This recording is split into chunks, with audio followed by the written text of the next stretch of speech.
Hi, I am Mike. My roll number is 1701CS27. My topic is Semantic Image Generation. This work is taken from the paper Semantic Image Synthesis with Spatially Adaptive Normalization. So in order to understand this work, we first need to understand what is semantic segmentation mask. Semantic segmentation mask describes the process of associating each pixel of an image with a class label, such as flower, person, road, sky, ocean, or car. So in this work, actually a semantic segmentation mask is being converted to a real image. So how is it being done? This is being done with the help of neural network. So there is a particular type of neural network known as generative adversarial networks. These networks are able to generate or produce new content. So how do they work? Let's understand it with the help of an analogy.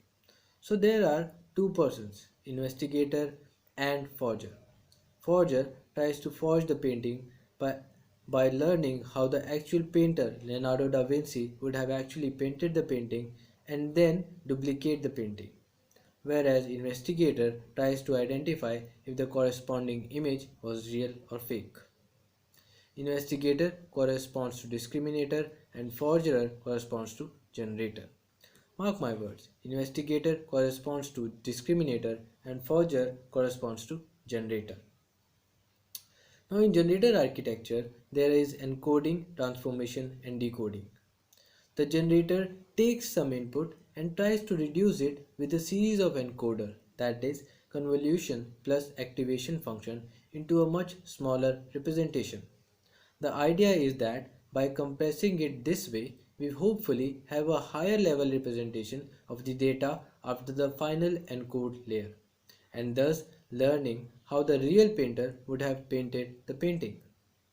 The decode layers do the opposite, that is deconvolution plus activation function, and reverse the action of the encode layers, thus duplicating the painting. The input in this example is a 256 cross 256 image with 3 color channels, and the output is the same. Also, here UNet is used instead of an encoder decoder. This is the same thing but with skip connections directly connected encoder layers to decoding layers. The skip connections give the network the option of bypassing the encoding or decoding part if it does not have a use for it. In discriminator architecture, there are only convolutional layers. The discriminator has the job of taking two images, an input image and an unknown image, and deciding if the second image was produced by the generator or not.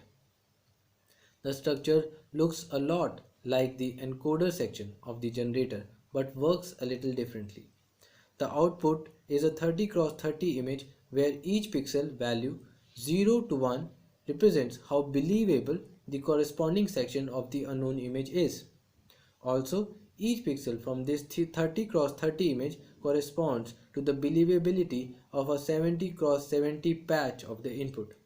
The architecture is called a patch GAN. Also, we need to discuss convolutional neural networks. A convolutional neural network is a deep learning algorithm which can take an input image assigned to various aspects or objects in the image and be able to differentiate one from the other. The architecture of a convenet is analogous to that of the connectivity patterns of neurons in the human brain and was inspired by the organization of the visual cortex. Individual neurons corresponds to stimuli only in a restricted region of the visual field known as the receptive field. A collection of such fields overlap to cover the entire visual area. A convenet is able to successfully capture the spatial and the temporal dependencies in an image through the application of relevant filters. The architecture performs a better fitting to the image dataset due to the reduction in the number of parameters involved and reusability of weights. In other words, the network can be trained to understand the sophistication of the image better. Now let's discuss about the training. To train this network, there are two steps: training the discriminator and the generator.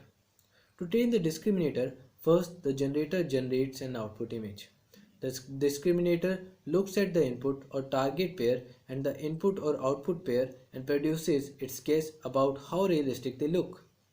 The weights of the discriminator are then adjusted based on the classification error of the input or output pair and the input or target pair.